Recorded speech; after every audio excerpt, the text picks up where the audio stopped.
പിതാവിന്റെയും പുത്രന്റെയും പരിശുദ്ധാത്മാവിന്റെയും നാമത്തിൽ ആമേൻ.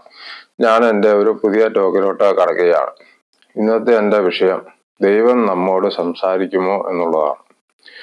മോശയോട് ദൈവം സംസാരിച്ചതായി നമ്മൾ ബൈബിളിൽ കാണുന്നു. ആദവും ഹവ്വായോടും സംസാരിച്ചതായി ബൈബിളിൽ കാണുന്നു. അതുപോലെ പ്രവാചകന്മാരോടും വിശുദ്ധന്മാരോടും ഒക്കെ ദൈവം സംസാരിച്ചതായി നമ്മൾ കേട്ടിട്ടുണ്ട്. അതുപോലെ മറ്റു പലരോടും ദൈവം സംസാരിച്ചതായി ബൈബിളിൽ രേഖപ്പെടുത്തിയിട്ടുണ്ട്. ഇവരോടെല്ലാം ദൈവം സംസാരിച്ചു. അപ്പോൾ ഒരു ചോദ്യം ഉയരാം, നമ്മളോട് ദൈവം സംസാരിക്കുമോ? നമ്മളോട് ദൈവം സംസാരിക്കും എന്നുള്ളതാണ് അതിനുള്ള ഉത്തരം. ദൈവം നമ്മളോട് സംസാരിക്കുന്നത് പല മാർഗങ്ങളിലൂടെയാണ്. ഒന്നാമതായി ദൈവം നമ്മോട് സംസാരിക്കുന്ന ഒരു മാർഗം എന്ന് പറയുന്നത് വചനമാണ്. വചനത്തിലൂടെയാണ് ദൈവം ഒന്നാമതായി നമ്മളോട് സംസാരിക്കുന്നത്. നമ്മളൊരു പ്രതിസന്ധി ഘട്ടത്തിൽ നിൽക്കുമ്പോൾ നമ്മൾ പ്രാർത്ഥിച്ചിട്ട് ഒരു വചനം എടുത്തു കഴിഞ്ഞാൽ ആ സന്ദർഭോചിതമായ വചനം കിട്ടും. അത് ദൈവം നമ്മളോട് വചനത്തിലൂടെ സംസാരിക്കുന്നതാണ്. നമുക്ക് ഒരു വചനപ്പെട്ടി എല്ലാവർക്കും വേണം. വചനപ്പെട്ടിയാണെങ്കിൽ ബൈബിളിലെടുത്ത് നമ്മളെടുത്ത് നമ്മളെക്കാളും എളുപ്പത്തിൽ നമുക്ക് കൃത്യമായ വചനം കിട്ടാൻ വചനപ്പെട്ടി ഉപകരിക്കും. അതുകൊണ്ട് എല്ലാവരും ഓരോ വചനപ്പെട്ടി മേടിക്കണം എന്ന് അഭ്യർത്ഥിക്കുന്നു. രണ്ടാമതായി ദൈവം നമ്മളോട് സംസാരിക്കുന്നത് അന്തർധാരണകൾ വഴിയാണ്. നമ്മുടെ ഉള്ളിൻ്റെ ഉള്ളിൽ നിന്ന് ഒരു പ്രേരണ ശക്തമായി വരുന്നു. നമ്മളിപ്പോൾ ഏതെങ്കിലും ഒരു വിഷയത്തിൽ ബുദ്ധിമുട്ടിയിരിക്കുമ്പോൾ നമ്മുടെ ഉള്ളിൻ്റെ ഉള്ളിൽ നിന്ന് ഇന്ന കാര്യം ഇന്ന പോലെ ചെയ്യണം എന്നൊരു പ്രേരണ ശക്തമായി വരുന്നു. ഇതാണ് അന്തർധാരണകൾ എന്ന് പറയുന്നത്. അത് ദൈവം തരുന്ന പ്രേരണകളാവാം. പിന്നെ ഒരു കാര്യം എന്ന് പറഞ്ഞു കഴിഞ്ഞാൽ എല്ലാത്തിലും ദൈവം തരുന്ന പ്രേരണയാണെന്ന് നമുക്ക് പറയാൻ പറ്റില്ല. നമ്മുടെ മനുഷ്യാത്മാവ് ചിലപ്പോൾ പ്രേരണകൾ തരാം.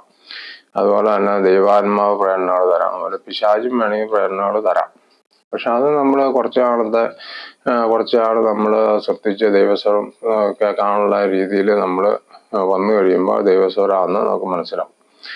മൂന്നാമതായി ദൈവം നമ്മളോട് സംസാരിക്കുന്ന ഒരു മാർഗം എന്ന് പറയുന്നത് നമ്മുടെ മനസാക്ഷിയിലൂടെയാണ്. നമ്മുടെ മനസാക്ഷി വിശുദ്ധമാണെങ്കിൽ ദൈവസ്വരം നമ്മുടെ ഉള്ളിൻ്റെ ഉള്ളിൽ നിന്ന് മനസാക്ഷിയിൽ നിന്ന് നമ്മളോട് കേട്ടുകൊണ്ടിരിക്കും. നമ്മളിപ്പോൾ ഒരു കാര്യം തെറ്റായ ഒരു കാര്യം ചെയ്യാൻ പോകുമ്പോൾ ഉള്ളിൽ നിന്ന് മനസാക്ഷി പറയുന്നുണ്ടല്ലോ, അത് ചെയ്യരുത്, അത് തെറ്റാണ് എന്ന് ഉള്ളിൽ നിന്നൊരു സ്വരം കേൾക്കുന്നില്ലേ? അതാണ് മനസാക്ഷി എന്ന് പറയുന്നത്. അതുകൊണ്ട് ദൈവത്തിൻ്റെ ആ സ്വരമാണ് ആ മനസാക്ഷിയിലൂടെ വരുന്നത്. മനസാക്ഷി മലിനപ്പെട്ട് കഴിഞ്ഞാൽ ഒരു കാരണവശാലും നമുക്ക് ആ സ്വരം പിന്നെ തിരിച്ചറിയാൻ പറ്റാതെ വരും. അതുപോലെ തന്നെ അടുത്തതായിട്ട് ദൈവം സംസാരിക്കുന്ന ഒരു മാർഗമാണ് ശബ്ദത്തിലൂടെ സംസാരിക്കുക എന്നുള്ളത്. ദൈവം വളരെ വ്യക്തമായി നമ്മുടെ ഉള്ളിൻ്റെ ഉള്ളിൽ നിന്ന് ഒരു ശബ്ദം കേൾക്കും. ആ ശബ്ദത്തിലൂടെ നമുക്ക് ദൈവം എന്താ പറയുന്നതെന്ന് നമുക്ക് മനസ്സിലാക്കാൻ പറ്റും.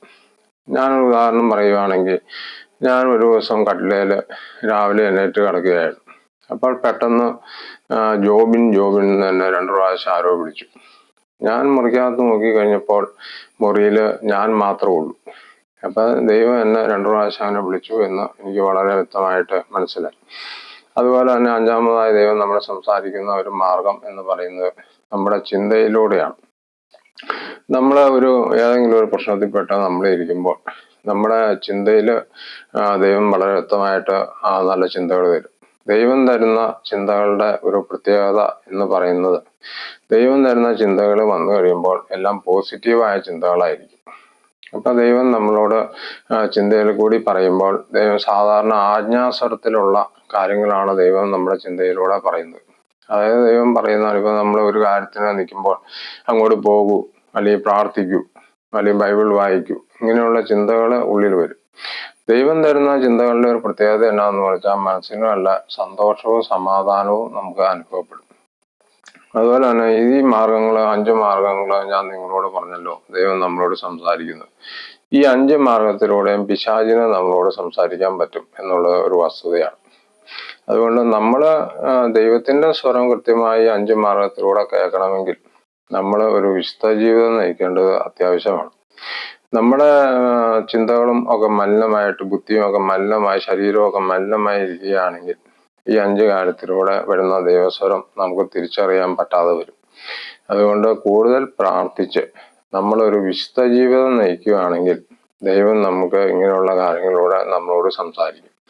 അതുപോലെ തന്നെ ഒരുപാട് പ്രാർത്ഥിച്ച് നമ്മൾ നല്ല ആത്മീയമായി ഉയരുകയാണെങ്കിൽ ദൈവം നേരിട്ട് നമ്മളോട് സംസാരിക്കും എന്ന് ഉറപ്പാണ്. ഞാൻ പ്രാർത്ഥിച്ചു നോക്കുമ്പോൾ പല കാര്യങ്ങളും ദൈവം എന്നോട് നേരിട്ട് പറയാറുണ്ട്.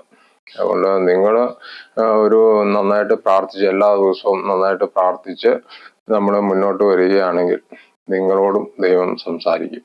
ഇന്നത്തെ എൻ്റെ ടോക്ക് നിങ്ങൾ ഇഷ്ടപ്പെട്ടെങ്കിൽ സബ്സ്ക്രൈബ് ചെയ്യുക, ലൈക്ക് ചെയ്യുക. കൂടുതൽ കാര്യങ്ങൾ ഞാൻ എൻ്റെ അടുത്ത ടോക്കിൽ പറഞ്ഞുകൊള്ളാം. നിങ്ങൾക്ക് ഏവർക്കും എൻ്റെ ഹൃദയം നിറഞ്ഞ നന്ദി, നമസ്കാരം.